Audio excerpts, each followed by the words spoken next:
they went to Major League Spring Training Camp with the Dodgers. Larry Doby is the second one. Okay, who went the Indians. Vinny Minoso from Cuba is the first Latino, first Cuban actually from the Negro League that went to a Major League Spring Training Camp and became the first black Latino in the Major League with the Indian. And I am the last one. Played Detroit Stars and went to spring training with the Washington Senators in 1970. I got you. I understand. And out of at this moment, every Latino that played in the Negro League that is alive, okay, it's only four. Four of us. And myself, another fellow by the name of Richard Maroto who lives in Miami, Florida. And in Cuba, it's supposed to be a guy named Dagoberto Munoz, who played with the Monarch, and Florentino Fernandez is like the boxer, but not him. He's Chico Fernandez's cousin who played with me with Detroit Stars.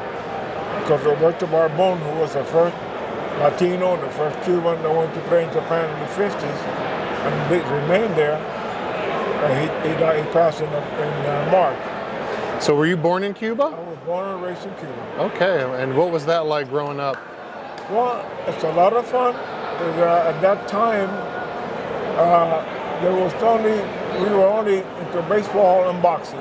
That's the only thing that you at that time were doing, and maybe track and field.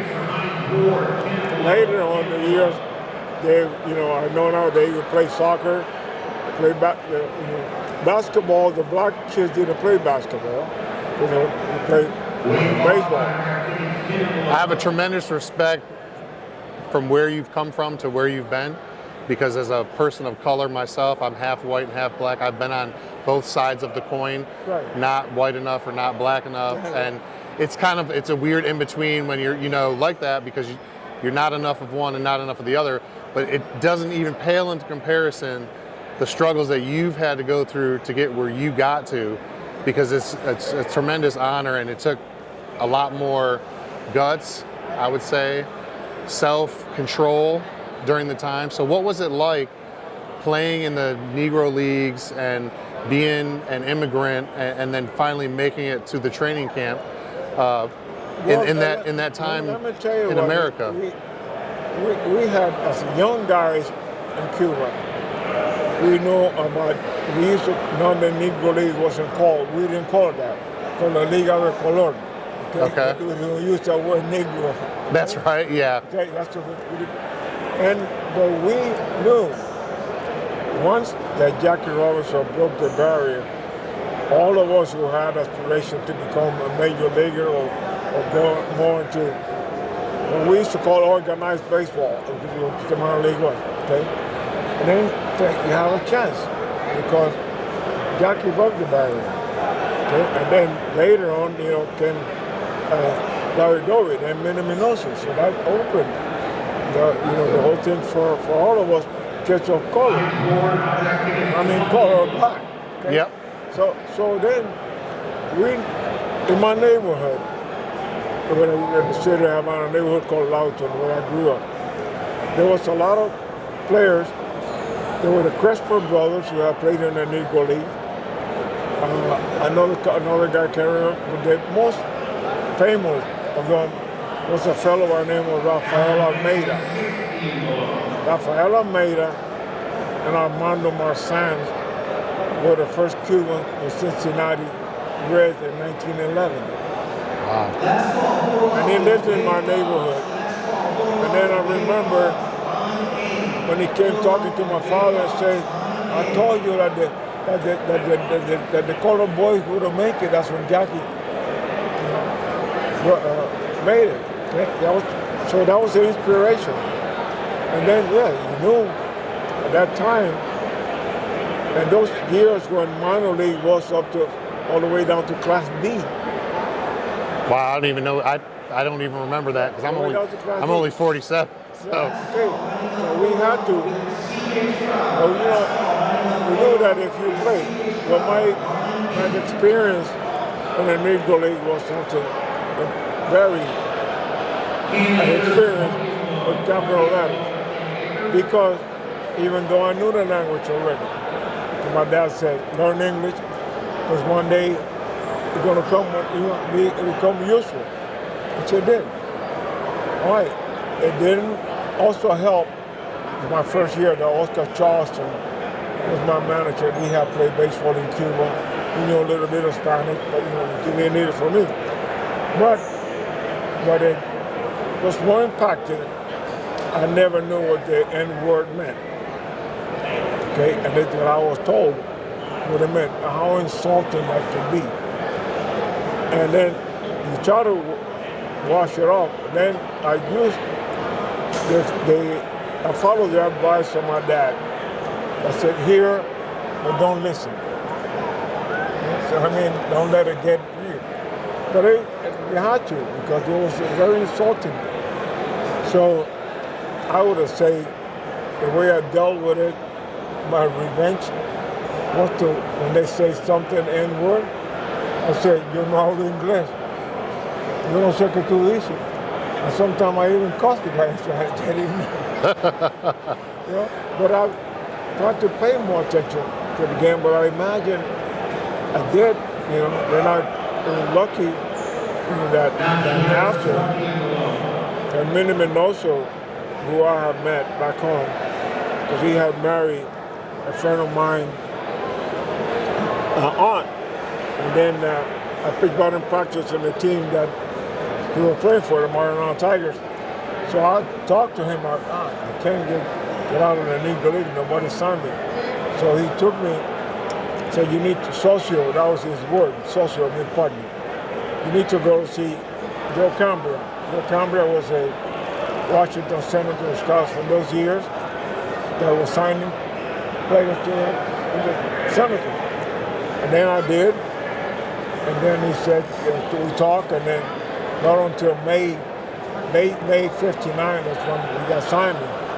It was a funny thing because I went with my dad and he said, come up to my office, I got something for you. They had a contract for the Sanford Greyhounds in the Florida State League. When I went with my dad to the embassy to get the visa, they wouldn't give it to me because they say that's fake. So I had to go get Joe Cambria, came over. But when I got to the States, to the team, I only last 2 weeks because the season already started. So I was in one game and got released. So I called my dad. I said, well, things don't look too good in here. Well, that's in 59. So I had a play uncle. A play uncle we call somebody that knows you even before you were born. I had some of those growing up, absolutely. Yeah, uncles and moms and dads and uncles and aunts, yeah. Right. But because my play uncle, Raul, that live in Washington, he had boxed with my dad. He had worked construction with my dad. So they were friends for years. So we lived in Washington. I came over to him and he said, you got some money? I said, I ain't got paid for 1 week. He said, you can't stay in my apartment. I stayed with his father in a room in a house next to Griffith Stadium at that time. Mm-hmm. So about 2 weeks after I'm in there, he says, come with me to Griffith Stadium because Minnie Minoso coming in. And I sold him a Panama hat. These guys used to make Panama hats, okay? So when I go there, Minnie sees me, says, Socio, what are you doing here? And Camilo Pascual and Pedro Ramos, who knew me from pitching batting practice, yeah, what's going on? I said, I got released. He said, nah. So they went to the office of the Senators and talked. I said, so they said, they want you to come back tomorrow and pitch batting practice, which I did, and I got re-signed. And I went to Lynchburg, Virginia. That's what you see. And then after, while I was in Lynchburg, it's a funny thing that my dad, one of the times I called my dad, he said, you got a letter here from Uncle Sam. What is that? What is it? From Uncle Sam. Oh, okay, Uncle Sam, I got you. What is that? He said, send it to me. And I got inducted. I'm the only Cuban-born guy who's inducted. I didn't volunteer. And it was because of those years, you have to register in selective service. And they must have thought I was from Puerto Rico. So they got in touch and said, well, I gotta go. And I did go to a section of Fort Hood. Luckily, I got to play baseball in there. I got to play baseball, but after the season, I had to go back to do my running up and down the hill because I was in infantry. Okay. Yeah, and it was funny because So you were drafted yes, as a Cuban-born citizen exactly. into the American Army. And I almost went to Cambodia, almost. But after I played in there with them, we won the CSA Chantilly Show. Okay? So since I was in special service, you don't so I didn't report back to my unit because I figured I only got a few more times at discharge, which will never happen because we got extended. But I said, I'm going to play it off. So the company commander calls for me. Okay? So I salute at ease, Corporal.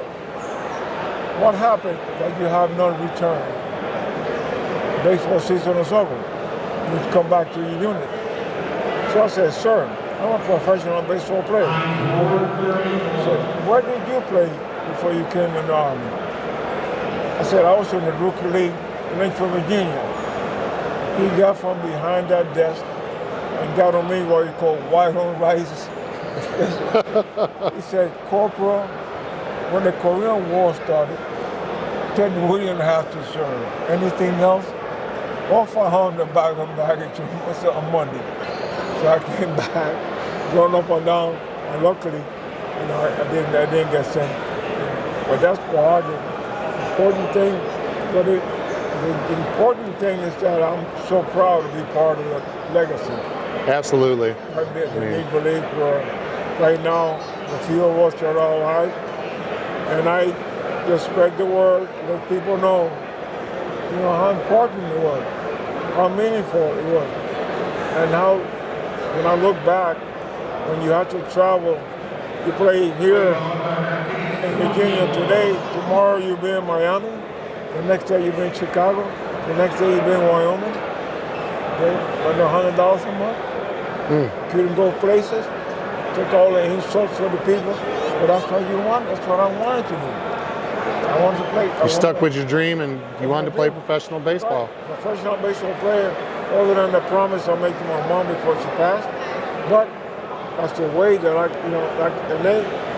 that's a way to show that all people of color, black people, can play the game. This is not a game for white people only. That's absolutely true. And then we did, and then we act professionally. Because I was taught, my idol, my friend Minnie Minoso, when he played for Washington. I lived there too. And I used to go to his house, and we talk about baseball.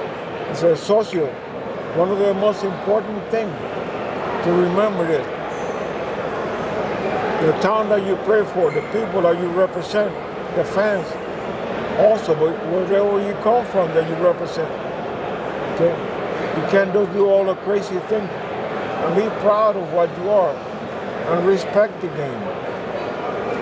That's what he became my mentor. We talked all to the day we died. Okay? And I appreciate that because not only him, but I was more closer with him than a lot of people.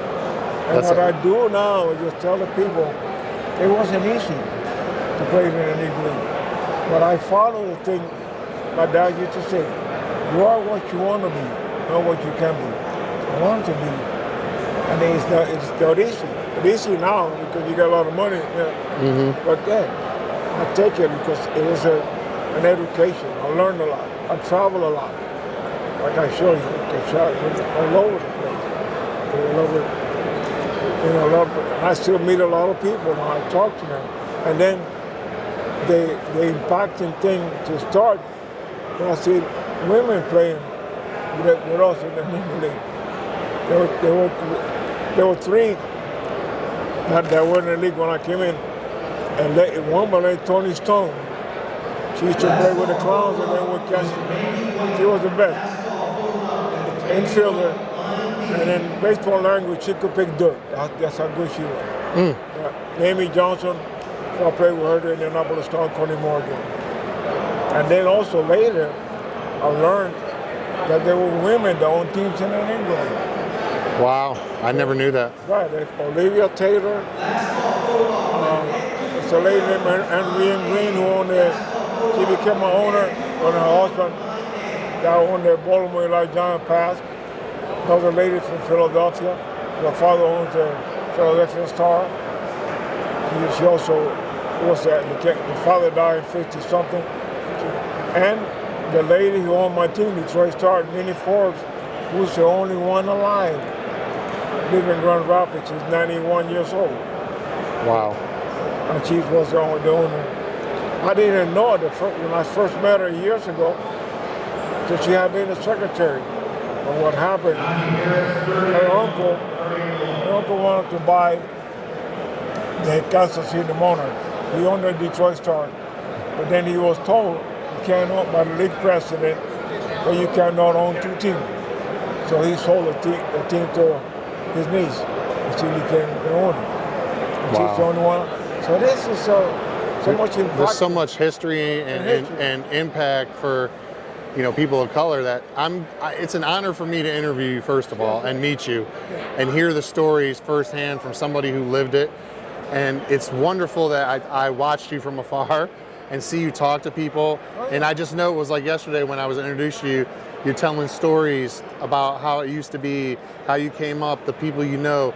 And you always, and this is the second time we've met in 2 days, but you always drop in little lessons, like life lessons. Like it's not about where you're from.